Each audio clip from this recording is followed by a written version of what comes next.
सत श्री अकाल जी, बहुत बहुत स्वागत है समूह दर्शकों का देशों विदेशों तो इस वे तुसी जुड़े हुए हो द पंजाब टॉक्स चैनल के नाल अते तुहाडे इस चैनल उत्ते हुण तुहाडे लई प्रोग्राम पेश कर लगे हैं स्पैशल रिपोर्ट विशेष रिपोर्ट जिसनूं हर वार की तरह लैके हाज़र हाँ मैं इस शो का मेज़बान सुदीप सिंह ढिल्लों। अहम नुकते अहम गल्लां जो बीते दिनों दौरान ना सिर्फ सामने आईयां बल्कि बहुत भखवी चर्चा का विषय भी बनिया उन्होंने संबंधी गल अज तुहानूं दस्सण जा रहे हैं तफसील विच बहुत डूंघाई विच आपां गलबात करनी है।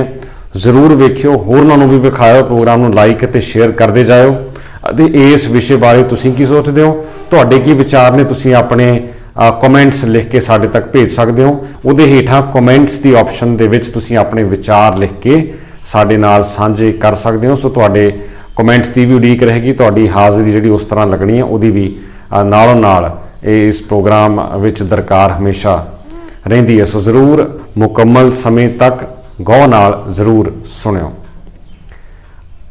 पिछले दिनी बहुत अहम गल्लां सामने आईयां ने सिख कौम के मामलों संबंधी। श्रोमणी गुरुद्वारा प्रबंधक कमेटी सिख कौम की सरमौर संस्था जिन्हों कहा जाता है, मिनी पार्लीमेंट जिन्हों कहा जाता है, उहदे नाल संबंधित कई गल्लां सामने आईयां ने। सिंधी समाज का मुद्दा भी चर्चा विच आया। इंदौर विखे जो सिंधी समाज के कुछ आगुआं कोलों श्री गुरु ग्रंथ साहब जी के पावन स्वरूपों संबंधी सत्कार कमेटी के नाल जो गलबात हुई है वह भी कुछ चर्चा का विषय पिछले दिन ही बनी रही है। सो इन्हां सारियां गल्लां बारे आपां अज विचार चर्चा इसे प्रोग्राम विच करनी है। तो इस गलबात तक पहुँचने तो पहला एक दो खबरां जिहड़ियां पिछले कुछ घंटियां दियां पिछले दिन दियां बहुत चर्चित ने, वो वड्डियां गल्लां ने, वो पहलां साझियां कर दईए। इस तो बाद आपां अज दे प्रमुख विषय वल भी आउंदे हां। देश विच औरतां दी सुरੱਖਿਆ नूं लैके ते औरतां दी आम जो हालत आ उस नूं लैके काफ़ी गलबात हुंदी है। तो जो भी यहो जी घटना वापरती है, कोई छेड़छाड़ की घटना या जबर जनाह की घटना या मंदभागी कोई भी घटना वापरती है तो बड़ा रौला पैंदा है। तो आम तौर पर इन्हां मामलों में इंसाफ की गल कर लग्या कौन सामने आता है? महिला कमीशन, विमेन कमीशन। तो देश की राजधानी दिल्ली, देश का दिल कही जाने वाली दिल्ली, उत्थे जो भी कोई घटना वापरती है तो उस मामले में इंसाफ लिए कार्रवाई लिए कौन मोहरे आता है? दिल्ली महिला कमीशन। पिछले दिनी भी जो घटना वापरी सी, एक लड़की के नाल जो मंदभागी घटना दिल्ली वापरी, तो दिल्ली महिला कमीशन की प्रमुख भूमिका सी इंसाफ दिवाउण संबंधी जां इंसाफ की गल अगे तोरन संबंधी जां मुलजमां नूं कटहरे विच खड़ा करन संबंधी। पर हुण बहुत हैरान करने वाली गल है कि दिल्ली महिला कमीशन की चेयरपर्सन के नाल ही एक इहो जिही घटना वापर गई है पिछले कुछ घंटिया दौरान। बहुत रौला पिया है। सब तो ज़्यादा रौला इस गल का पै रहा है कि जिथे दिल्ली महिला कमीशन की चेयरपर्सन खुद सेफ नहीं, सुरक्षित नहीं, उत्थे आम औरतों का जिन्होंने रोज़ाना सड़कों पर निकलना पैंदा है, काम काज लई जाना पैंदा है, कई बारी देर हनेर भी हो जाती है उन्होंने घर वापस आउंदे आउंदे, वो सड़कों पर कितनियां सुरक्षित होणगियां। इस गल की चर्चा बहुत वड्डे पद्धर उत्ते चली है। तुहानूं दस दईए कि घटनाक्रम होया की है। होया है कि दिल्ली महिला कमीशन की चेयरपर्सन स्वाति मालीवाल जिन्हों का नाम है, वो पिछले दिन देर रात दिल्ली दी सड़कों पर निरीक्षण कर रहे थे, औरतों की सुरक्षा का निरीक्षण कर रहे थे। ये भी वेखो अपने आप कितनी एक वड्डी गल है कि औरतों की सुरक्षा का निरीक्षण करनों निकले से कि हालात का जायजा लिया जाए कि औरतां कितनियां सुरक्षित ने। तो उस निरीक्षण दौरान एक शराबी कार चालक वालों उन्होंने नाल बदतमीजी की जाती है, उन्होंने ढूंढ की कोशिश की जाती, खिच ढूंढ की कोशिश होंगी है। इस मौके जो सुरक्षा मुलाजम उत्थे तैनात से उन्होंने छड़ा तो लिया, उन्होंने जोड़ा उस तो खतरे तो बचा तो कर लिया, पर घटना तो वापरी है, इसका रौला तो पिया है। खुद दिल्ली महिला कमीशन की चेयरपर्सन स्वाति मालीवाल ने खुद ये कहा है कि जेकर वो महिला कमीशन की चेयरपर्सन होने के नाते सेफ नहीं, सुरक्षित नहीं, तो अजिहे विच हालात किहो जिहे होणगे। इहदे उपर उन्होंने भी काफ़ी हैरानी प्रगटाई है। एक बहुत वड्डा सोचण का विषय है कि जे इस कदर एक अहम शख्सीयत दे नाल आ कुछ वापरदा है तां आम औरतां दी सुरक्षा दा तां फिर रब ही रखा है। दिल्ली नूं लैके, दिल्ली विच औरतां दी सुरक्षा नूं लैके पहलां भी बहुत वार आवाज़ उठती रही है, रौला पैंदा रहा है, विवाद उठते रहे ने, पर यह तां वाकई एक सोचण वाली गल है कि इहो जिही घटना दिल्ली विच किवें वापर जांदी है, वो भी दिल्ली महिला कमीशन की चेयरपर्सन के नाल।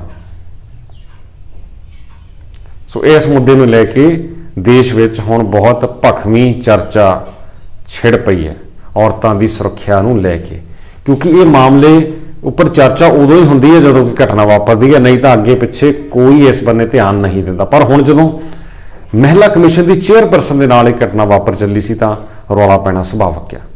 ये जिहड़ा मुलजम है शराबी कार ड्राइवर, उसनूं गिरफ्तार कर लिया गया, दिल्ली के ही एक इलाके का रहने वाला, तो उसके खिलाफ कानूनी कार्रवाई की जा रही है। पर इहो जिहे किन्ने होर मामले रोज़ वापरदे होणगे, इस बारे भी नालों नाल चर्चा ते सवाल उठ रहे हैं। ये सी गल दिल्ली विखे औरतां की सुरक्षा संबंधी।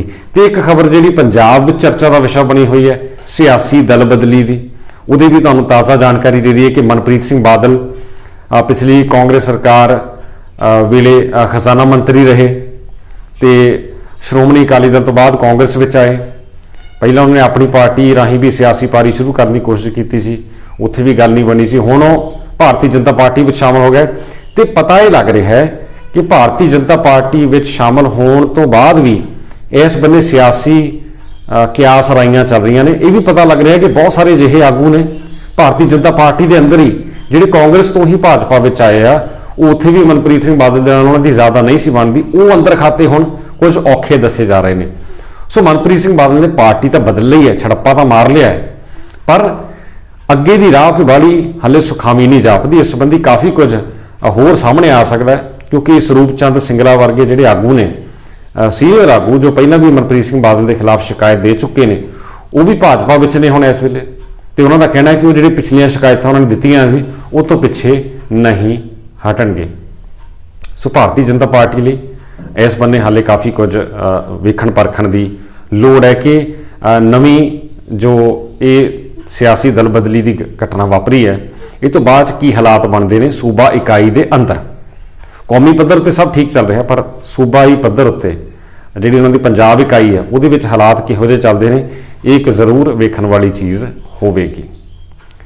तो हुण जे आपां वापस आइए अपने प्रमुख विषय वाल, जिहड़ा पंथक मसले ते श्रोमणी कमेटी नूं लैके मसले ते जो धार्मिक मुहाज दे विच जो कुछ वापर रहा है, तो एक घटना जिहड़ी जित्थों आपां गलबात का आगाज़ करते हैं वो है कि मध्य प्रदेश के इंदौर सूबे विच एक वीडियो वायरल होया सी कि उत्थे सिंधी समाज वालों श्री गुरु ग्रंथ साहब जी की हजूरी विच कि किस तरह की रीति रस्मां रिवाज किए जा रहे, उसनूं लैके काफ़ी विवाद होया। फिर भी पता लगता है कि उत्थे सत्कार कमेटी पहुँचती है और श्री गुरु ग्रंथ साहब जी की हजूरी और मान सत्कार जिस ढंग नाल होना चाहिए उस ढंग नाल ना होने का इल्जाम लाते हैं, उत्थे कुछ तकरारबाजी होंदी है। तो इस तो बाद ये भी वीडियो आउंदे ने कि सिंधी समाज वालों श्री गुरु ग्रंथ साहब जी के पावन स्वरूप जिहड़े ने उन्होंंने वापस कर दिता गया सत्कार सहित, तो कुछ उन्होंने रोस भी किया, उन्होंने कहा कि उन्होंने तोड़िया जा रहा है। सो बहुत कुछ इस तरह का वापरिया, इल्ज़ाम लगे ने, तो सिंधी समाज ने भी अपना रोस जाहिर किया। तो हुण इस संबंधी तरह तरह दीयां गल्लां सामने आ रही हैं। सत्कार कमेटी का यह कहना सी कि श्री गुरु ग्रंथ साहब जी का जो मान सत्कार होना चाहिए मर्यादा विच उलंघना हो रही सी, तो उन्हों का कहना है कि सिंधी समाज की जिहड़ी नवीं पीढ़ी है वो पिछली पीढ़ी वांगू उन्ना मान सत्कार उस ढंग नाल तो जाणू नहीं, पर की जाणू करवाया जा सकता सी, ये भी अपने आप में एक सवाल है। दूजे बन्ने इस गल तो भी रोस किया जा रहा है कि सिंधी समाज जिहड़ा श्री गुरु ग्रंथ साहब जी दे खासकर श्री गुरु नानक देव जी दे अथाह शरधा रखता है, उन्होंने इस तरीके नाल किते तोड़िया तो नहीं जा रहा, किते टुट तो नहीं जाणगे, किते सिक्खी दे नाल जिहड़ा उन्हां दा लगाव आ जिहड़ा कई पीढ़ियां तो चलदा रहा कि उस तो लांभे तो नहीं हो जाणगे, ये भी एक सवाल उठ रहा है। सो इस मामले उत्ते काफ़ी कुछ संजीदगी नाल ये बड़ा एक जिन्हों अंग्रेजी कहते सेंसिटिव बड़ा संवेदनशील एक मसला है, भावनावां नाल जुड़िया मसला है, क्योंकि सिंधी समाज या कह लो कि सहजधारी समाज जिहड़ा आ वो ਸਿੱਖੀ ਵਿੱਚ ਵਿਸ਼ਵਾਸ ਰੱਖਦਾ ਰਿਹਾ। ਗੁਰਬਾਣੀ ਕੀਰਤਨ ਵਿੱਚ ਵੀ, ਸ੍ਰੀ ਗੁਰੂ ਗ੍ਰੰਥ ਸਾਹਿਬ ਜੀ ਵਿੱਚ ਵੀ ਅਤੇ ਗੁਰੂ ਸਾਹਿਬਾਨ ਵਿੱਚ ਵੀ ਉਹਨਾਂ ਦੀ ਸ਼ਰਧਾ ਮੌਜੂਦ ਆ। ਇਹ ਆਪਾਂ ਕਈ ਸਾਲਾਂ ਤੋਂ ਵੇਖਦੇ ਆ ਰਹੇ ਹਾਂ। ਸੋ ਇਸ ਇੱਕ ਘਟਨਾ ਕਰਕੇ ਸਿੰਧੀ ਸਮਾਜ ਦੇ ਸ਼ਰਧਾ ਵਿੱਚ ਜਾਂ ਉਹਨਾਂ ਦੇ ਸਤਿਕਾਰ ਦੇ ਵਿੱਚ ਕੋਈ ਖਲਲ ਨਾ ਪਵੇ, ਇਹ ਚੀਜ਼ ਵੀ ਨਾਲੋਂ ਨਾਲ ਧਿਆਨ ਵਿੱਚ ਰੱਖੀ ਜਾਣੀ ਚਾਹੀਦੀ ਹੈ। ਸ਼੍ਰੋਮਣੀ ਗੁਰਦੁਆਰਾ ਪ੍ਰਬੰਧਕ ਕਮੇਟੀ ਵੱਲੋਂ ਇਸ ਸੰਬੰਧੀ ਬਿਆਨ ਆਇਆ। ਉਹਨਾਂ ਦਾ ਕਹਿਣਾ ਹੈ ਕਿ ਸਿੰਧੀ ਸਮਾਜ ਜਿਹੜਾ ਉਹਦਾ ਯੋਗਦਾਨ ਜਿਹੜਾ ਉਹਨੂੰ ਭੁਲਾਇਆ ਨਹੀਂ ਜਾ ਸਕਦਾ। ਗੁਰੂ ਸਾਹਿਬ ਦੀ ਮਰਿਆਦਾ ਸਰਵਉੱਚ ਹੈ, ਇਹਦੇ ਵਿੱਚ ਵੀ ਕੋਈ ਦਾਅ ਰਾਏ ਨਹੀਂ। ਤੇ ਨਾਲ ਦੀ ਨਾਲ ਸ਼੍ਰੋਮਣੀ ਕਮੇਟੀ ਦਾ ਵੀ ਕਹਿਣਾ ਕਿ ਸਿੰਧੀ ਸਮਾਜ ਦਾ ਸਤਿਕਾਰ ਕੀਤਾ ਜਾਂਦਾ, ਉਹਨਾਂ ਦਾ ਜੋ ਯੋਗਦਾਨ ਆ, ਉਹਨਾਂ ਦਾ ਜੋ ਸਿੱਖੀ ਪ੍ਰਤੀ ਲਗਾਵ ਆ, ਉਸ ਦੀ ਵੀ ਗੱਲ ਲਗਾਤਾਰ ਹੁੰਦੀ ਹੈ। ਸੋ ਇਸ ਮੁੱਦੇ ਨੂੰ ਲੈ ਕੇ ਕਾਫੀ ਮਾਹੌਲ ਭਖਿਆ ਰਿਹਾ ਹੈ ਤੇ ਸ਼੍ਰੋਮਣੀ ਕਮੇਟੀ ਨੇ ਇਹ ਵੀ ਕਿਹਾ ਕਿ ਜਿਹੜੀ ਸਥਾਨਕ ਪੁਲਿਸ ਆ ਉਹ ਇਸ ਮਾਮਲੇ ਵਿੱਚ ਜਾਂ ਇਹੋ ਜਿਹੀ ਜਦੋਂ ਵੀ ਕੋਈ ਘਟਨਾ ਵਾਪਰਦੀ ਹੈ ਤਾਂ ਉਹਦੇ ਵਿੱਚ ਸਤਿਕਾਰ ਕਮੇਟੀਆਂ ਵੱਲੋਂ ਜੋ ਵੀ ਕਾਰਵਾਈ ਕੀਤੀ ਜਾਂਦੀ ਹੈ, ਪੁਲਿਸ ਉਸ ਦਾ ਹਿੱਸਾ ਨਾ ਬਣੇ। ਇਹ ਵੀ ਸ਼੍ਰੋਮਣੀ ਕਮੇਟੀ ਵਾਲੇ ਪਾਸਿਓਂ ਇਹ ਗੱਲ ਕਹੀ ਗਈ ਹੈ। ਸ਼੍ਰੋਮਣੀ ਕਮੇਟੀ ਦੀ ਧਿਰ ਵੱਲੋਂ ਇਹ ਵੀ ਗੱਲ ਸਾਹਮਣੇ ਆਈ ਹੈ। ਪਰ ਕੁੱਲ ਮਿਲਾ ਕੇ ਮੱਧ ਪ੍ਰਦੇਸ਼ ਦੇ ਇੰਦੌਰ ਵਿੱਚ ਇਹ ਜੋ ਘਟਨਾਕ੍ਰਮ ਵਾਪਰਿਆ ਉਹ ਇੱਕ ਚਰਚਾ ਦਾ ਵਿਸ਼ਾ ਬਣਿਆ। ਇੱਕ ਸਵਾਲ ਵੀ ਖੜਾ ਨਾਲੋਂ ਨਾਲ ਹੋ ਰਿਹਾ ਹੈ ਕਿ ਮਰਿਆਦਾ, ਸ਼੍ਰੀ ਗੁਰੂ ਗ੍ਰੰਥ ਸਾਹਿਬ ਜੀ ਦੀ ਮਰਿਆਦਾ ਜਿਹੜੀ ਹੈ, ਉਹਨਾਂ ਦੇ ਮਾਣ ਸਤਿਕਾਰ ਦੀ ਜਿਹੜੀ ਗੱਲ ਆ, ਉਹ ਸਭ ਤੋਂ ਉੱਤਮ ਆ। ਇਹਦੇ ਵਿੱਚ ਕਿਸੇ ਨੂੰ ਕੋਈ ਇਤਰਾਜ਼ ਨਹੀਂ ਹੈ। ਜਿੱਥੇ ਕਿਤੇ ਮਰਿਆਦਾ ਵਿੱਚ ਕੁਝ ਕਮੀ ਪੇਸ਼ੀ ਨਜ਼ਰ ਆਉਂਦੀ ਹੈ ਤਾਂ ਉੱਥੇ ਉਸ ਨੂੰ ਹੱਲ ਕਰਨ ਦਾ ਜਾਂ ਸੁਲਝਾਉਣ ਦਾ ਢੰਗ ਕੀ ਹੋਵੇ, ਇਹ ਜ਼ਰੂਰ ਇੱਕ ਸਵਾਲ ਉੱਠ ਰਿਹਾ ਹੈ ਕਿ ਕੀ ਪਾਵਨ ਸਰੂਪ ਵਾਪਸ ਲਿਆਉਣਾ ਜਾਂ ਫਿਰ ਅਗਲੇ ਨੂੰ ਸਮਝਾਉਣਾ ਜਾਂ ਫਿਰ ਉਹਨੂੰ ਮਰਿਆਦਾ ਤੋਂ ਜਾਣੂ ਕਰਵਾਉਣਾ। ਜੇ ਨਵੀਂ ਪੀੜ੍ਹੀ ਵੀ ਹੈ ਤਾਂ ਉਹਨੂੰ ਜਾਣੂ ਕਰਵਾਉਣਾ ਕਿ ਇਸ ਲਈ ਉਪਰਾਲੇ ਕੀਤੇ ਜਾ ਸਕਦੇ ਨੇ ਹੋਰ, ਇਹ ਵੀ ਇੱਕ ਸਵਾਲ ਹੈ ਜੋ ਇਸ ਪੂਰੇ ਘਟਨਾਕ੍ਰਮ ਦੇ ਵਿੱਚੋਂ ਨਿਕਲ ਕੇ ਬਾਹਰ ਆ ਰਿਹਾ ਹੈ। ਸੋ ਇਹ ਜਿਹੜਾ ਮਸਲਾ ਆ ਇੰਦੌਰ ਸੂਬੇ ਵਿਖੇ ਸਿੰਧੀ ਸਮਾਜ ਨੂੰ ਲੈ ਕੇ ਜਿਹੜਾ ਵੀਡੀਓ ਆਇਆ ਉਹਦੇ ਵਿੱਚ ਕਾਫੀ ਬਹਿਸਬਾਜ਼ੀ ਵੀ ਪਹਿਲਾਂ ਹੁੰਦੀ ਸੁਣਾਈ ਦਿੰਦੀ ਹੈ ਸਤਿਕਾਰ ਕਮੇਟੀ ਦੇ ਆਗੂਆਂ ਤੇ ਸਿੰਧੀ ਸਮਾਜ ਦੇ ਲੋਕਾਂ ਵੱਲੋਂ, ਤੇ ਫਿਰ ਹੋਰ ਵੀ ਕਈ ਇਸ ਤਰ੍ਹਾਂ ਦੇ ਬਿਆਨ ਪ੍ਰਤੀਕਰਮ ਲਗਾਤਾਰ ਆਉਂਦੇ ਨੇ। ਆਪਣੇ ਆਪ ਨੂੰ ਬੁੱਢਾ ਦਲ ਦੇ ਸਿੰਘਾਂ ਵੱਲੋਂ ਦੱਸ ਰਹੇ ਹਨ। ਇੱਕ ਮੰਦਿਰ ਦੇ ਵਿੱਚ ਜ਼ੋਰ ਜ਼ਬਰਦਸਤੀ ਕਰਕੇ ਉਹਨਾਂ ਨੂੰ ਮਰਜ਼ਾਦਾ ਉਲੰਘਣਾ ਨਾ ਦੱਸ ਕੇ ਉਹਨਾਂ ਦੇ ਕੋਲੋਂ ਜਬਰੀ ਦਹਿਸ਼ਤ ਦੇ ਮਾਹੌਲ ਪਾ ਕੇ ਸਰੂਪ ਉਠਾਉਣ ਦੀ ਚਰਚਾ ਚੱਲੀ। ਉਸ ਦੇ ਨਾਲ ਇਹ ਵੀ ਲੱਗਾ ਪਤਾ 2-3 ਮੰਦਿਰਾਂ ਵਿੱਚੋਂ ਹੋਰ ਵੀ ਇਹਨਾਂ ਨੇ ਹੱਲਾ ਗੁੱਲਾ ਕੀਤਾ। ਇਹ ਵੀ ਲੱਗਾ ਪਤਾ ਕਿ ਹੁਸ਼ਿਆਰਪੁਰ ਤੋਂ ਆਪਣੇ ਆਪ ਨੂੰ ਸਤਿਕਾਰ ਕਮੇਟੀ ਦਾ ਮੁਖੀ ਕਹਾਉਣ ਵਾਲਾ ਦਵਿੰਦਰ ਸਿੰਘ ਕੁੱਕੋਵਾਲ ਜੀ ਦੀ ਵੀਡੀਓ ਵੀ ਇੱਕ ਸਾਹਮਣੇ ਆਈ ਆ, ਉਹ ਵੀ ਉੱਥੇ ਪਹੁੰਚ ਗਿਆ। ਇਸ ਕਰਕੇ ਸਿੰਧੀ ਪਰਿਵਾਰ ਜੋ ਗੁਰੂ ਨਾਨਕ ਸਾਹਿਬ ਦੇ ਸਮੇਂ ਤੋਂ ਹੀ ਸਿੱਖ ਧਰਮ ਨਾਲ ਬੜੀ ਅਥਾਹ ਸ਼ਰਧਾ ਨਾਲ ਜੁੜਿਆ ਹੋਇਆ ਹੈ, ਬੜੇ ਪ੍ਰੇਮ ਭਾਵ ਨਾਲ ਗੁਰੂ ਗ੍ਰੰਥ ਸਾਹਿਬ ਜੀ ਦਾ ਆਦਰ ਸਨਮਾਨ ਕਰਦੇ ਹਨ, ਆਪਣੀਆਂ ਸਾਰੀਆਂ ਰਸਮਾਂ ਵੀ ਗੁਰੂ ਗ੍ਰੰਥ ਸਾਹਿਬ ਜੀ ਦੀ ਮਰਜ਼ਾਦਾ ਅਨੁਸਾਰ ਨਿਭਾਉਂਦੇ ਹਨ। ਤੇ ਉਹਨਾਂ ਦੇ ਕੋਲੋਂ ਜਬਰੀ ਸਰੂਪ ਮਹਾਰਾਜ ਦੇ ਚੁੱਕਣ ਦਾ ਇਹਨਾਂ ਨੇ ਉਪਰਾਲਾ ਕੀਤਾ। ਇਹਨਾਂ ਨੇ ਇੱਥੋਂ ਤੱਕ ਮਾਹੌਲ ਕ੍ਰੀਏਟ ਕਰ ਦਿੱਤਾ ਕਿ ਦਹਿਸ਼ਤ ਵਿੱਚ ਆਪਣੇ ਘਰਾਂ ਵਿੱਚੋਂ ਵੀ ਸਰੂਪ ਲੈ ਕੇ ਗੁਰਦੁਆਰਾ ਇਮਲੀ ਸਾਹਿਬ ਪਹੁੰਚਾਉਣ ਦਾ ਫੈਸਲਾ ਕਰ ਲਿਆ। ਸਿੰਧੀ ਸਮਾਜ ਦੇ ਕੁਝ ਮੁਖੀਆਂ ਨੇ ਮੀਟਿੰਗ ਕਰ ਲਈ ਆਪਸ ਵਿੱਚ ਕਿ ਇਹ ਸਾਡੇ ਨਾਲ ਬਹੁਤ ਧੱਕਾ ਹੋ ਰਿਹਾ, ਜੇ ਜ਼ਬਰਦਸਤੀ ਸਾਡੇ ਤੇ ਹੱਲਾ ਕਰਦੇ ਆ ਅਸੀਂ ਮਹਾਰਾਜ ਸਰੂਪ ਸਾਰੇ ਵਾਪਸ ਕਰ ਦੇਣੇ। ਜਿਸ ਤਹਿਤ ਤਕਰੀਬਨ 92 ਮਹਾਰਾਜ ਦੇ ਸਰੂਪ ਗੁਰਦੁਆਰਾ ਇਮਲੀ ਸਾਹਿਬ ਉਹਨਾਂ ਨੇ ਪਹੁੰਚਾ ਦਿੱਤੇ ਤੇ ਜਥੇਦਾਰ ਅਕਾਲ ਤਖਤ ਸਾਹਿਬ ਜੀ ਨੇ ਤੁਰੰਤ ਆਦੇਸ਼ ਕੀਤਾ ਕਿ ਕੋਈ ਟੀਮ ਸ਼੍ਰੋਮਣੀ ਕਮੇਟੀ ਵੱਲੋਂ ਭੇਜੀ ਜਾਵੇ ਜਿਹੜੀ ਜਾ ਕੇ ਇਸ ਮਸਲੇ ਨੂੰ ਨਜਿੱਠੇ, ਸਾਰਾ ਮਾਮਲਾ ਆਪਣੇ ਹੱਥਾਂ ਵਿੱਚ ਲਵੇ ਤਾਂ ਕਿ ਧੱਕੇ ਨਾਲ ਗੁਰੂ ਗ੍ਰੰਥ ਸਾਹਿਬ ਜੀ ਦੇ ਕਿਸੇ ਦੇ ਘਰੋਂ ਸਰੂਪ ਚੁੱਕਣੇ ਜਾਇਜ਼ ਨਹੀਂ ਹੈ। ਤੇ ਸ਼੍ਰੋਮਣੀ ਕਮੇਟੀ ਨੇ 5 ਸਿੰਘਾਂ ਦੀ ਟੀਮ ਜੋ ਮੱਧ ਪ੍ਰਦੇਸ਼ ਦੇ ਵਿੱਚ ਚੱਲਦੀ ਸੀ, ਭਾਈ ਭੁਪਿੰਦਰ ਸਿੰਘ ਜੀ ਦੀ ਅਗਵਾਈ ਹੇਠ ਭੇਜੀ, ਜਿਨ੍ਹਾਂ ਨੇ ਲਗਾਤਾਰ ਉੱਥੋਂ ਦੇ ਸਿੱਖ ਆਗੂਆਂ ਨਾਲ, ਗੁਰਦੁਆਰਾ ਪ੍ਰਬੰਧਕ ਕਮੇਟੀਆਂ ਨਾਲ ਤਾਲਮੇਲ ਕਰਕੇ ਅਤੇ ਸਿੰਧੀ ਸਮਾਜ ਦੇ ਮੁਖੀਆਂ ਨਾਲ ਮੀਟਿੰਗਾਂ ਕਰਕੇ ਮਾਹੌਲ ਸ਼ਾਂਤੀਪੂਰਨ ਬਣਾ ਲਿਆ। ਹੁਣ ਤਣਾਅ ਵਾਲਾ ਮਾਹੌਲ ਖਤਮ ਹੈ। ਹੁਣ ਇਹ ਪ੍ਰੇਮ ਭਾਵਨਾ ਮਸ਼ਵਰਾ ਕੀਤਾ ਜਾ ਰਿਹਾ ਹੈ ਕਿ ਜਿਹੜੇ ਪਾਵਨ ਸਰੂਪ ਉਹਨਾਂ ਦੇ ਘਰਾਂ ਚੋਂ ਜਾਂ ਮੰਦਿਰਾਂ ਚੋਂ ਵਾਪਸ ਬੁਲਾਏ ਗਏ ਹਨ, ਉਹਨਾਂ ਨੂੰ ਸਤਿਕਾਰ ਸਹਿਤ ਉਹਨਾਂ ਨੂੰ ਵਾਪਸ ਕੀਤਾ ਜਾਵੇ। ਇਸ ਮਸਲੇ ਵਾਸਤੇ ਹੁਣ ਅੱਜ ਸ਼ਾਮ ਨੂੰ 4 ਵਜੇ ਤਖਤ ਸ੍ਰੀ ਦਮਦਮਾ ਸਾਹਿਬ ਤਲਵੰਡੀ ਸਾਬੋ ਜਥੇਦਾਰ ਸ੍ਰੀ ਅਕਾਲ ਤਖਤ ਸਾਹਿਬ ਜੀ ਨਾਲ ਸਿੰਧੀ ਪਰਿਵਾਰਾਂ ਦੇ ਜਾਂ ਕੁਝ ਸਿੱਖ ਆਗੂ ਉੱਥੇ ਦਮਦਮਾ ਸਾਹਿਬ ਮੀਟਿੰਗ ਕਰ ਰਹੇ ਹਨ। ਇਹ ਸਾਰੇ ਮਸਲੇ ਬਾਰੇ ਜਾਣਕਾਰੀ ਵੀ ਦੇਣਗੇ ਤੇ ਅਗਾਂਹ ਵਾਸਤੇ ਸਲਾਹ ਮਸ਼ਵਰਾ ਵੀ ਕਰਨਗੇ ਤਾਂ ਕਿ ਇਹੋ ਜਿਹਾ ਮਸਲਾ ਦੁਬਾਰਾ ਨਾ ਉਪਜੇ, ਕਿਉਂਕਿ ਸਤਿਕਾਰ ਕਮੇਟੀਆਂ ਨੂੰ ਜਥੇਦਾਰ ਅਕਾਲ ਤਖਤ ਸਾਹਿਬ ਵੱਲੋਂ ਪਹਿਲਾਂ ਤੋਂ ਹੀ ਰੋਕ ਲਗਾਈ ਗਈ ਹੈ ਕਿ ਸਿੱਧੇ ਤੌਰ ਤੇ ਇਹ ਕਾਰਵਾਈ ਨਹੀਂ ਕਰ ਸਕਦੇ। ਜੇ ਕੋਈ ਮਰਜ਼ਾਦਾ ਲੰਘਣਾ ਹੈ, ਇਹ ਸ਼੍ਰੋਮਣੀ ਕਮੇਟੀ, ਧਰਮ ਪ੍ਰਚਾਰ ਕਮੇਟੀ ਜਾਂ ਅਕਾਲ ਤਖਤ ਧਿਆਨ ਵਿੱਚ ਸੰਗਤਾਂ ਲਿਆਉਣ, ਉੱਥੇ ਜਾ ਕੇ ਬੜੇ ਪ੍ਰੇਮ ਨਾਲ ਘਰਾਂ ਵਾਲਿਆਂ ਨੂੰ ਜਾਂ ਮੰਦਰਾਂ ਵਾਲਿਆਂ ਨੂੰ ਜਾ ਕੇ ਸਮਝਾਇਆ ਜਾਵੇ ਕਿ ਮਰਜ਼ਾਦਾ ਗੁਰੂ ਗ੍ਰੰਥ ਸਾਹਿਬ ਦੀ ਇਸ ਤਰ੍ਹਾਂ ਹੈ, ਮਰਜ਼ਾਦਾ ਵੀ ਲਾਗੂ ਕਰਾਉਣੀ ਹੈ ਤੇ ਇਹਨਾਂ ਨੂੰ ਨਾਲ ਜੋੜ ਕੇ ਵੀ ਰੱਖਣਾ ਹੈ। ਪਰਿਵਾਰ ਜਿਨ੍ਹਾਂ ਦੇ ਪਾਸ ਪਾਵਨ ਸਰੂਪ ਸ੍ਰੀ ਗੁਰੂ ਗ੍ਰੰਥ ਸਾਹਿਬ ਜੀ ਬਿਰਾਜਮਾਨ ਸਨ, ਕਈਆਂ ਦੇ ਘਰਾਂ 'ਚ ਸਨ, ਕਈਆਂ ਨੂੰ ਜਿਹੜੇ ਉਹਨਾਂ ਨੇ ਜਗ੍ਹਾ ਬਣਾਈਆਂ ਗੁਰਦੁਆਰਾ ਸਾਹਿਬ ਉਹਨਾਂ ਵਿੱਚ ਸਨ। ਇੱਕ ਜਥੇਬੰਦੀ ਜੋ ਕਿਸੇ ਨਿਹੰਗ ਜਥੇਬੰਦੀ ਨਾਲ ਸੰਬੰਧਿਤ ਆ, ਉਸ ਵੱਲੋਂ ਉਹਨਾਂ ਜਗ੍ਹਾ ਤੋਂ ਜਿੱਥੇ ਉਹਨਾਂ ਨੇ ਸਰੂਪ ਬਿਰਾਜਮਾਨ ਕੀਤੇ ਸਨ ਚੁਕਾ ਕੇ ਗੁਰਦੁਆਰਾ ਇਮਲੀ ਸਾਹਿਬ ਭੇਜ ਦਿੱਤੇ ਅਤੇ ਇਹ ਕਿਹਾ ਕਿ ਇਹ ਮਰਿਆਦਾ ਦੀ ਉਲੰਘਣਾ ਕਰ ਰਹੇ ਨੇ, ਇਹ ਮਰਿਆਦਾ ਦੀ ਪਾਲਣਾ ਨਹੀਂ ਕਰ ਰਹੇ। ਸਿੰਧੀ ਸਮਾਜ ਜਿਹੜਾ ਉਹ ਸ਼ੁਰੂ ਤੋਂ ਹੀ ਸ਼੍ਰੀ ਗੁਰੂ ਨਾਨਕ ਦੇਵ ਜੀ ਦਾ ਉਪਾਸਕ ਰਿਹਾ, ਸ਼੍ਰੀ ਗੁਰੂ ਗ੍ਰੰਥ ਸਾਹਿਬ ਜੀ ਦਾ ਮਾਨ ਸਨਮਾਨ ਕਰਦੇ ਨੇ, ਗੁਰੂ ਗ੍ਰੰਥ ਸਾਹਿਬ ਨੂੰ ਮੰਨਦੇ ਨੇ। ਇੱਥੋਂ ਤੱਕ ਕਿ ਉਹ ਕੋਈ ਵੀ ਕਾਰਜ ਜਿਹੜਾ ਉਹ ਗੁਰੂ ਗ੍ਰੰਥ ਸਾਹਿਬ ਦੀ ਰਹਿਨਮਾਈ ਹੇਠ ਹੀ ਕਰਦੇ ਨੇ, ਚਾਹੇ ਉਹ ਉਹਨਾਂ ਦਾ ਕੋਈ ਆਨੰਦ ਕਾਰਜ ਹੈ, ਚਾਹੇ ਕੋਈ ਹੋਰ ਪ੍ਰੋਗਰਾਮ ਆ, ਉਹ ਗੁਰੂ ਗ੍ਰੰਥ ਸਾਹਿਬ ਦੀ ਆਗਿਆ ਦੇ ਨਾਲ ਗੁਰੂ ਗ੍ਰੰਥ ਸਾਹਿਬ ਦੀ ਹਾਜ਼ਰੀ ਵਿੱਚ ਹੀ ਕਰਦੇ ਨੇ। ਸਿੰਧੀ ਸਮਾਜ ਭਾਵੇਂ ਸਹਿਜਧਾਰੀ ਸਿੱਖ ਨੇ, ਪਰ ਇਹ ਗੁਰੂ ਗ੍ਰੰਥ ਸਾਹਿਬ ਨੂੰ ਪੂਰਨ ਤੌਰ ਤੇ ਮੰਨਦੇ ਨੇ। ਇਹਨਾਂ ਨੂੰ ਸਿੱਖੀ ਨਾਲ ਜੋੜਨਾ, ਇਹਨਾਂ ਨੂੰ ਗੁਰੂ ਗ੍ਰੰਥ ਸਾਹਿਬ ਦੀ ਮਰਿਆਦਾ ਸਮਝਾਉਣੀ ਜਾਂ ਇਹਨਾਂ ਵੱਲੋਂ ਮਰਿਆਦਾ ਸਮਝਣੀ, ਉਹ ਇੱਕ ਵੱਖਰਾ ਮਸਲਾ ਆ। ਪਰ ਇਹ ਸਾਰਿਆਂ ਦਾ ਫਰਜ਼ ਬਣਦਾ ਕਿ ਇਹਨਾਂ ਨੂੰ ਸਿੱਖੀ ਨਾਲ ਜੋੜ ਕੇ ਰੱਖਿਆ ਜਾਵੇ। ਇਹ ਜਿੱਦਾਂ ਗੁਰੂ ਗ੍ਰੰਥ ਸਾਹਿਬ ਨੂੰ ਪਹਿਲਾਂ ਮੰਨਦੇ ਸਨ ਉਦਾਂ ਹੀ ਮੰਨਣ।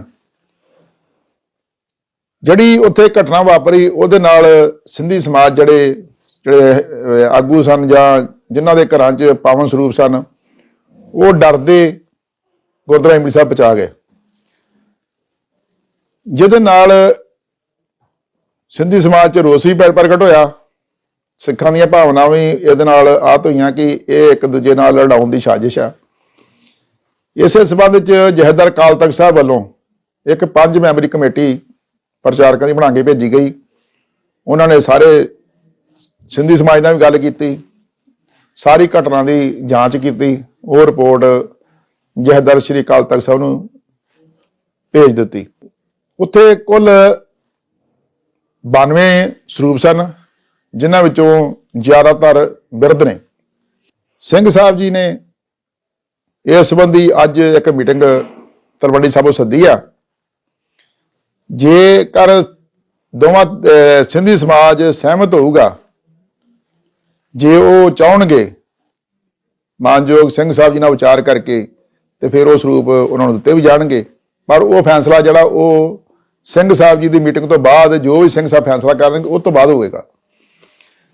ਸਿੰਧੀ ਸਮਾਜ ਸਿੱਖ ਪੰਥ ਦਾ ਇੱਕ ਅਹਿਮ ਹਿੱਸਾ ਨੇ, ਇਹਨਾਂ ਨੂੰ ਨਾਲ ਰੱਖਣਾ ਸਾਡਾ ਫਰਜ਼ ਬਣਦਾ। ਮੈਂ ਉਹਨਾਂ ਵੀਰਾਂ ਨੂੰ ਬੇਨਤੀ ਕਰਾਂਗਾ ਜਿਹੜੇ ਫੇਸਬੁੱਕ ਤੇ ਜਾਂ YouTube ਤੇ ਜਾਂ ਕਿਸੇ ਵੀ ਤਰ੍ਹਾਂ ਸੋਸ਼ਲ ਮੀਡੀਆ ਤੇ ਜਿਹੜਾ ਉਹ ਇਹਨਾਂ ਨੂੰ ਵੱਖਰਾ ਕਰਨ ਦੀ ਕੋਸ਼ਿਸ਼ ਕਰ ਰਹੇ ਨੇ, ਜਾਂ ਇਹਨਾਂ ਦੇ ਖਿਲਾਫ ਜਾਂ ਗੁਰੂ ਗ੍ਰੰਥ ਸਾਹਿਬ ਦੀ ਮਰਿਆਦਾ ਦੇ ਮਸਲੇ 'ਚ ਇਹਨਾਂ ਨੂੰ ਘੇਰਨ ਦੀ ਕੋਸ਼ਿਸ਼ ਕਰਦੇ ਨੇ, ਉਹਨਾਂ ਨੂੰ ਬੇਨਤੀ ਕਰਦਾ ਕਿ ਇਹਨਾਂ ਨਾਲ ਇਹ ਹੋ ਸਕਦਾ ਸਾਡੇ ਤੋਂ ਵੱਧ ਗੁਰੂ ਗ੍ਰੰਥ ਸਾਹਿਬ ਨੂੰ ਮੰਨਣ ਵਾਲੇ ਵੀਰ ਨੇ, ਇਹਨਾਂ ਨੂੰ ਨਾਲ ਰੱਖਣਾ ਸਾਡਾ ਸਾਰਿਆਂ ਦਾ ਫਰਜ਼ ਬਣਦਾ। ਇਹਨਾਂ ਨੂੰ ਵੱਖ ਨਹੀਂ ਕਰਨਾ ਚਾਹੀਦਾ, ਕਿਉਂਕਿ ਇਹ ਅਸੀਂ ਪਾਕਿਸਤਾਨ ਜਾਂਦੇ ਨੇ, ਉੱਥੇ ਵੀ ਸਿੰਧੀ ਸਮਾਜ ਬਹੁਤ ਜ਼ਿਆਦਾ ਸੇਵਾ ਕਰਦਾ। ਅਸੀਂ ਵੇਖਦੇ ਹਾਂ ਕਿ ਉੱਥੇ ਜਦੋਂ ਜਾਂਦੇ ਹਾਂ ਅਸੀਂ, ਤੇ ਉੱਥੇ ਉਹ ਲਗਾਤਾਰ ਦਿਨ ਰਾਤ ਲੰਗਰ 'ਚ ਸੇਵਾ ਕਰਕੇ, ਬਰਤਨਾਂ ਦੀ ਸੇਵਾ, ਉਹ ਸਾਰਾ ਸਿੰਧੀ ਸਮਾਜ ਹੀ ਕਰਦਾ। ਸਿੰਧੀ ਸਮਾਜ ਸਿੱਖ ਪੰਥ ਦਾ ਇੱਕ ਅਹਿਮ ਹਿੱਸਾ ਆ। ਇਸ ਕਰਕੇ ਮੈਂ ਸਾਰਿਆਂ ਨੂੰ ਬੇਨਤੀ ਕਰਦਾ ਕਿ ਕੋਈ ਵੀ ਇਹੋ ਜਿਹੀ ਖਬਰ ਨਾ ਪਾਈ ਜਾਵੇ, ਨਾ ਹੀ ਕੋਈ ਇਹੋ ਜਿਹੀ ਪੋਸਟ ਪਾਈ ਜਾਵੇ ਜਿਹਦੇ ਨਾਲ ਸਿੰਧੀ ਸਮਾਜ ਸਾਡੇ ਨਾਲੋਂ ਵੱਖਰਾ ਮਹਿਸੂਸ ਕਰੇ। ਇਸ ਕਰਕੇ ਮੈਂ ਸਾਰਿਆਂ ਨੂੰ ਹੱਥ ਜੋੜ ਕੇ ਦੁਬਾਰਾ ਬੇਨਤੀ ਕਰਦਾ ਕਿ ਇਹ ਜਿਹੜੀਆਂ ਪੋਸਟਾਂ ਪਾਉਣ ਦਾ ਆ ਜਾਂ ਜਿਹੜੀਆਂ ਗਲਤ ਪੋਸਟਾਂ ਇੱਕ ਦੂਜੇ ਦੇ ਖਿਲਾਫ ਪਾਈਆਂ ਜਾ ਰਹੀਆਂ, ਉਹਨੂੰ ਬੰਦ ਕਰ ਦਿਓ। ਤੇ ਇਹ ਮਾਮਲਾ ਇਸ ਤਰੀਕੇ ਨਾਲ ਪਿਛਲੇ ਦਿਨੀ ਬਹੁਤ ਵੱਡੇ ਪੱਧਰ ਉੱਤੇ ਉੱਭਰ ਕੇ ਸਾਹਮਣੇ ਆਇਆ। ਫਿਲਹਾਲ ਮਾਮਲਾ ਕੁਝ ਸ਼ਾਂਤ ਹੁੰਦਾ ਹੋਇਆ ਵਿਖਾਈ ਦੇ ਰਿਹਾ। ਖਾਸਕਰ ਸ਼੍ਰੋਮਣੀ ਗੁਰਦੁਆਰਾ ਪ੍ਰਬੰਧਕ ਕਮੇਟੀ ਵੱਲੋਂ ਜੋ ਉੱਥੇ ਟੀਮ ਭੇਜੀ ਗਈ, ਉਸ ਟੀਮ ਵੱਲੋਂ ਉਸ ਪੂਰੇ ਘਟਨਾਕ੍ਰਮ ਦਾ ਜਾਇਜ਼ਾ ਲੈਣਾ, ਆਪੋ ਆਪਣੇ ਬਿਆਨ ਦਰਜ ਕਰਨੇ ਤੇ ਰਿਪੋਰਟ ਉੱਥੋਂ ਤਿਆਰ ਕਰਕੇ ਲੈ ਕੇ ਆਉਣੀ। ਇਸ ਪੂਰੇ ਸਮੇਂ ਦੌਰਾਨ ਮਾਮਲਾ ਕੁਝ ਠੰਡਾ ਹੋਇਆ ਜ਼ਰੂਰ ਲੱਗਦਾ ਹੈ, ਪਰ ਜਿਵੇਂ ਕਿ ਅਸੀਂ ਪਹਿਲਾਂ ਵੀ ਕਿਹਾ, ਦੋ ਚੀਜ਼ਾਂ ਵੱਲ ਬਹੁਤ ਜ਼ਿਆਦਾ ਧਿਆਨ ਦਿੱਤੇ ਜਾਣ ਦੀ ਲੋੜ ਹੈ। ਦੋ ਚੀਜ਼ਾਂ ਵੱਲ ਪੂਰਾ ਧਿਆਨ ਹੋਣਾ ਚਾਹੀਦਾ ਹੈ। ਪਹਿਲਾ, ਸ੍ਰੀ ਗੁਰੂ ਗ੍ਰੰਥ ਸਾਹਿਬ ਜੀ ਦਾ ਬਣਦਾ ਅਤੇ ਮਰਿਆਦਾ ਮੁਤਾਬਕ ਸਾਰਾ ਕੁਝ ਮਾਣ ਸਤਿਕਾਰ ਅਤੇ ਸ਼ਰਧਾ ਜਿਹੜੀ ਆ ਉਸ ਤਰੀਕੇ ਨਾਲ ਉਹਨਾਂ ਦਾ ਜਿਹੜਾ ਸ਼ਾਨਾ ਮੱਤਾ ਜੋ ਰਵਾਇਤ ਆ ਉਹ ਜਾਰੀ ਰਹਿਣੀ ਚਾਹੀਦੀ ਹੈ। ਤੇ ਦੂਜੀ ਗੱਲ, ਕਿਸੇ ਨੂੰ ਵੀ ਸਿੱਖੀ ਨਾਲੋਂ ਤੋੜਿਆ ਨਾ ਜਾਵੇ, ਟੁੱਟਣਾ ਨਹੀਂ ਕੋਈ ਨਹੀਂ ਚਾਹੀਦਾ, ਕਿਉਂਕਿ ਗੁਰੂ ਸਾਹਿਬ ਦੀ ਬਾਣੀ ਜਿਹੜੀ ਹੈ, ਗੁਰੂ ਸਾਹਿਬ ਦਾ ਸੰਦੇਸ਼ ਜਿਹੜਾ ਸਮੁੱਚੀ ਦੁਨੀਆ ਲਈ ਹੈ।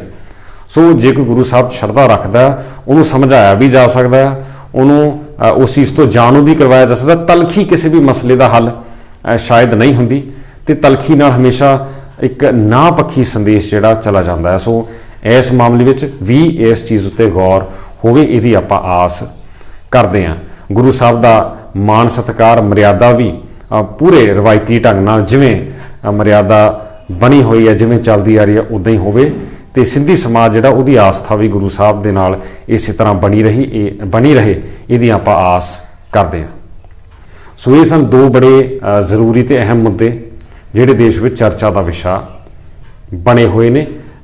ਇਸ ਤੋਂ ਪਹਿਲਾਂ ਆਪਾਂ ਪੰਜਾਬ ਦੇ ਮਾਹੌਲ ਦੀ ਗੱਲ ਕੀਤੀ, ਧਾਰਮਿਕ ਪੰਥਕ ਸਫਾ ਵਿੱਚ ਹੋ ਰਹੇ ਤਾਜ਼ਾ ਘਟਨਾਕ੍ਰਮ ਦੀ ਗੱਲ ਕੀਤੀ ਅੱਜ ਦੇ ਸਪੈਸ਼ਲ ਰਿਪੋਰਟ ਦੇ ਅੰਕ ਵਿੱਚ, ਤੇ ਨਾਲ ਦੀ ਨਾਲ ਕੁਝ ਹੋਰ ਕੌਮੀ ਪੱਧਰ ਦੇ ਮਸਲਿਆਂ ਦੀ ਵੀ ਜਾਣਕਾਰੀ, ਤਾਜ਼ਾ ਜਾਣਕਾਰੀ ਤੁਹਾਡੇ ਨਾਲ ਸਾਂਝੀ ਕੀਤੀ ਗਈ। ਆਸ ਹੈ ਕਿ ਅੱਜ ਦੀ ਇਹ ਵਿਸ਼ੇਸ਼ ਰਿਪੋਰਟ ਵਿੱਚ ਦੱਸੀ ਗਈ ਜਾਣਕਾਰੀ ਆਪ ਜੀ ਨੂੰ ਕਾਫੀ ਲਾਹੇਵੰਦ ਲੱਗੀ ਹੋਵੇਗੀ, ਤੇ ਇਹਨਾਂ ਮਸਲਿਆਂ ਬਾਰੇ ਤੁਹਾਡੇ ਕੀ ਵਿਚਾਰ ਨੇ, ਤੁਸੀਂ ਆਪਣੇ ਵਿਚਾਰ ਆਪਣੇ ਕਮੈਂਟਸ ਲਿਖ ਕੇ ਹੇਠਾਂ ਸਾਡੇ ਨਾਲ ਸਾਂਝੇ ਕਰ ਸਕਦੇ ਹੋ। ਇਸੇ ਤਰ੍ਹਾਂ ਕੋਈ ਨਵਾਂ ਵਿਸ਼ਾ ਤੇ ਨਵੀਂ ਜਾਣਕਾਰੀ ਲੈ ਕੇ ਸਪੈਸ਼ਲ ਰਿਪੋਰਟ ਦੇ ਅਗਲੇ ਅੰਕ ਵਿੱਚ ਤੁਹਾਡੇ ਲਈ ਫੇਰ ਹਾਜ਼ਰ ਹੋਵਾਂਗੇ। ਤਦ ਤੱਕ ਲਈ ਤੁਸੀਂ ਵੇਖਦੇ ਰਹੋ ਦ ਪੰਜਾਬ ਟਾਕਸ। ਵਧੇਰੇ ਜਾਣਕਾਰੀ ਲਈ, ਸਾਰੇ ਪ੍ਰੋਗਰਾਮ ਨਾਲੋਂ ਨਾਲ ਵੇਖਣ ਲਈ ਦ ਪੰਜਾਬ ਟਾਕਸ ਦੇ ਇਸ ਫੇਸਬੁੱਕ ਪੇਜ ਨੂੰ ਲਾਈਕ ਅਤੇ ਫੋਲੋ ਜ਼ਰੂਰ ਕਰ ਲਵੋ, ਤਾਂ ਕਿ ਹਰ ਪ੍ਰੋਗਰਾਮ ਨਾਲੋਂ ਨਾਲ ਤੁਹਾਡੇ ਤੱਕ ਪਹੁੰਚਦਾ ਹੋਵੇ। ਤੇ ਇਸੇ ਤਰ੍ਹਾਂ ਦ ਪੰਜਾਬ ਟਾਕਸ ਦੀ ਮੋਬਾਈਲ ਐਪਲੀਕੇਸ਼ਨ ਵੀ ਬਣ ਕੇ ਪੂਰੀ ਤਰ੍ਹਾਂ ਤਿਆਰ ਹੈ, ਐਪ ਸਟੋਰ ਉੱਤੇ ਮੁਹੱਈਆ ਕਰਵਾ ਦਿੱਤੀ ਗਈ ਹੈ। ਤੁਸੀਂ ਆਪੋ ਆਪਣੇ ਐਂਡਰੋਇਡ ਡਿਵਾਈਸ ਲਈ ਦ ਪੰਜਾਬ ਟਾਕਸ ਦੀ ਮੋਬਾਈਲ ਐਪਲੀਕੇਸ਼ਨ ਨੂੰ ਡਾਊਨਲੋਡ ਕਰਕੇ ਇੰਸਟਾਲ ਕਰ ਸਕਦੇ ਹੋ, ਜਿਸ ਰਾਹੀਂ ਤੁਸੀਂ ਦ ਪੰਜਾਬ ਟਾਕਸ ਤੇ ਸਾਰੇ ਤਾਜ਼ਾ ਤਰੀਨ ਪ੍ਰੋਗਰਾਮਸ ਅਤੇ ਰੇਡੀਓ ਪ੍ਰੋਗਰਾਮ ਵੀ ਸੁਣ ਸਕਦੇ ਹੋ, ਉਹਨਾਂ ਦਾ ਆਨੰਦ ਲੈ ਸਕਦੇ ਹੋ। ਸੋ ਜ਼ਰੂਰ ਡਾਊਨਲੋਡ ਕਰੋ ਦ ਪੰਜਾਬ ਟਾਕਸ ਦੀ ਮੋਬਾਈਲ ਐਪਲੀਕੇਸ਼ਨ। ਵਿਸ਼ੇਸ਼ ਰਿਪੋਰਟ ਦਾ ਅੰਕ ਇੱਥੇ ਮੁਕੰਮਲ ਹੋ ਰਿਹਾ ਹੈ। ਤੁਸੀਂ ਵੇਖਦੇ ਰਹੋ ਦ ਪੰਜਾਬ ਟਾਕਸ, ਤੇ ਫਿਲਹਾਲ ਸਾਨੂੰ ਇਜਾਜ਼ਤ ਦਿਓ। ਬਹੁਤ ਬਹੁਤ ਧੰਨਵਾਦ। ਸਤਿ ਸ਼੍ਰੀ ਅਕਾਲ। ਤੁਹਾਡੀਆਂ ਗੱਡੀਆਂ ਲਈ ਕਿਸੇ ਵੀ ਤਰ੍ਹਾਂ ਦੀ ਮੁਰੰਮਤ ਜਾਂ 4 ਵੀਲਰ ਹੈਲਪਲਾਈਨ ਜੇਕਰ ਤੁਸੀਂ ਭਾਲ ਰਹੇ ਹੋ ਤਾਂ ਸੰਪਰਕ ਕਰੋ ਤੁਹਾਡੇ ਆਪਣੇ ਸ਼ਹਿਰ ਵਿਨੀਪੈਗ 'ਚ ਟਾਊਨ ਆਟੋ ਬਾਡੀ ਵਿਖੇ। ਸਤਿ ਸ੍ਰੀ ਅਕਾਲ ਜੀ, ਮੇਰਾ ਨਾਮ ਹੈਗਾ Shamsher Singh, town auto body ਤੋਂ।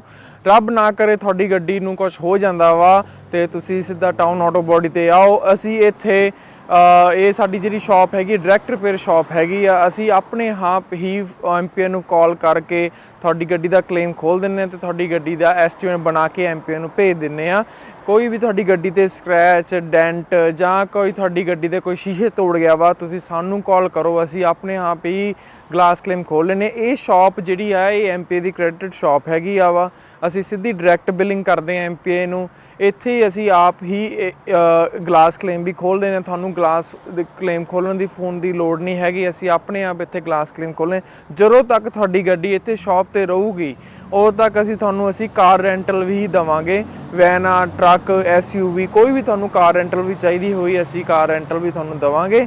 ਆਪਣੀ ਸ਼ਾਪ ਲੋਕੇਸ਼ਨ ਹੈਗੀ ਆ 64 ਸਾਲਟਰ ਸਟਰੀਟ ਵਿਨੀਪੈਗ ਦੇ ਵਿੱਚ। ਜਿਵੇਂ ਤੁਹਾਨੂੰ ਪਤਾ ਹੀ ਹੈ ਸਨੋ ਆ ਰਹੀ ਹੈ ਵਿਨੀਪੈਗ ਦੇ ਵਿੱਚ, ਉਵੇਂ ਤੁਹਾਡੇ ਲਈ ਅਸੀਂ ਵਿੰਟਰ ਟਾਇਰ ਪ੍ਰੋਗਰਾਮ ਲੈ ਕੇ ਆਏ। ਐਮਪੀਏ ਦਾ ਵਿੰਟਰ ਟਾਇਰ ਪ੍ਰੋਗਰਾਮ ਆ, ਉਹਦੇ ਵਿੱਚ $2000 ਤੱਕ ਤੁਹਾਨੂੰ ਐਮਪੀ ਹੀ ਲੋਨ ਦਿੰਦੀ ਆ। ਵਿੰਟਰ ਟਾਇਰ ਪ੍ਰੋਗਰਾਮ ਵਿੱਚ ਅਲੋਏ ਵੀਲਸ, ਟਾਇਰ ਅਲਾਈਨਮੈਂਟ ਤੁਸੀਂ ਕਰਵਾ ਸਕਦੇ ਹੋ। ਕੋਈ ਵੀ ਤੁਹਾਨੂੰ ਜਾਣਕਾਰੀ ਦੀ ਲੋੜ ਆ ਤੁਸੀਂ ਸਾਨੂੰ ਜਦੋਂ ਮਰਜ਼ੀ ਫੋਨ ਕਰ ਲਓ 2044211300 ਤੇ, ਜਾਂ ਤੁਸੀਂ ਸਾਡੀ ਵੈਬਸਾਈਟ ਤੇ ਜਾ ਲਓ www.townautobody.ca। ਉਹਦੇ ਵਿੱਚ ਤੁਸੀਂ 24/7 ਲਾਈਵ ਚੈਟ ਤੁਸੀਂ ਏਜੰਟ ਦੇ ਨਾਲ ਕਰ ਸਕਦੇ ਹੋ।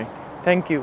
ਹਾਂਜੀ ਸਤਿ ਸ੍ਰੀ ਅਕਾਲ ਜੀ। ਮੇਰੀ ਗੱਡੀ ਦਾ ਇੱਥੇ ਇੱਕ ਡੈਂਟ ਜਿਹਾ ਪੈ ਗਿਆ ਸੀਗਾ। ਉਸ ਤੋਂ ਬਾਅਦ ਮੈਂ ਇਹਨਾਂ ਕੋਲ ਟਾਊਨ ਆਟੋ ਬੋਡੀ ਵਾਲਿਆਂ ਕੋਲ ਆਇਆ ਤੇ MPI ਤੋਂ ਕਲੇਮ ਲੈਣ ਤੋਂ ਬਾਅਦ ਇਹਨਾਂ ਕੋਲ ਗੱਡੀ ਆਪਾਂ ਨੇ ਰੱਖ ਦਿੱਤੀ ਤੇ ਥੋੜੀ ਦਿਨਾਂ ਦੇ ਵਿੱਚ ਇਹਨਾਂ ਨੇ ਗੱਡੀ ਮੇਰੀ ਪੂਰੀ ਚੰਗੀ ਤਰ੍ਹਾਂ ਮੁਕੰਮਲ ਕਰਕੇ ਸਹੀ ਕਰਕੇ ਦੇ ਦਿੱਤੀ ਹੈ ਤੇ ਨਾਲ ਦੀ ਨਾਲ ਇਹਨਾਂ ਨੇ ਗੱਡੀ ਦੀ ਮੇਰੀ ਦੀ ਡਿਟੇਲਿੰਗ ਵੀ ਕਰਤੀ, ਧੋਤੀ ਤੇ ਗੱਡੀ ਪੂਰੀ ਲਿਸ਼ਕਾਤੀ ਤੇ ਬਹੁਤ ਵਧੀਆ ਜਿਹੜੀ ਆ ਕਸਟਮਰ ਸਰਵਿਸ ਵੀ ਦਿੰਦੇ ਨੇ। ਤੇ ਜੇਕਰ ਤੁਹਾਨੂੰ ਉਸ ਟਾਈਮ ਤੇ ਜੇਕਰ ਤੁਹਾਡੀ ਗੱਡੀ ਖਰਾਬ ਹੋਈ ਹੈ ਤੇ ਕੋਈ ਰੈਂਟਲ ਗੱਡੀ ਤੁਸੀਂ ਚਲਾਉਣ ਨੂੰ ਲੈਣੀ ਹੈ ਤੇ ਉਹ ਵੀ ਜਿਹੜੀ ਹੈ ਤੁਹਾਨੂੰ ਪ੍ਰੋਵਾਈਡ ਕਰ ਦਿੰਦੇ ਨੇ। ਮੈਂ ਤੁਹਾਨੂੰ ਹਾਈਲੀ ਰਿਕਮੈਂਡ ਕਰਾਂਗਾ ਵਿਨੀਪੈਗ ਏਰੀਆ ਦੇ ਵਿੱਚ ਜਾਂ ਤੁਸੀਂ ਕਿਸੇ ਹੋਰ ਲਾਗ ਪਾਸ ਦੇ ਏਰੀਆ ਦੇ ਵਿੱਚ ਤੁਹਾਡੀ ਗੱਡੀ ਆ ਖਰਾਬ ਹੁੰਦੀ ਹੈ, ਤੁਸੀਂ ਇਹਨਾਂ ਕੋਲ ਪਹੁੰਚੋ ਤੇ ਬਹੁਤ ਹੀ ਵਧੀਆ ਸਰਵਿਸ ਤੇ ਜਲਦੀ ਜਿਹੜੀ ਤੁਹਾਨੂੰ ਆ ਤੁਹਾਡੀ ਗੱਡੀ ਚਲਦੀ ਕਰਕੇ ਦੇ ਦਿੰਦੇ ਨੇ। ਥੈਂਕ ਯੂ ਜੀ।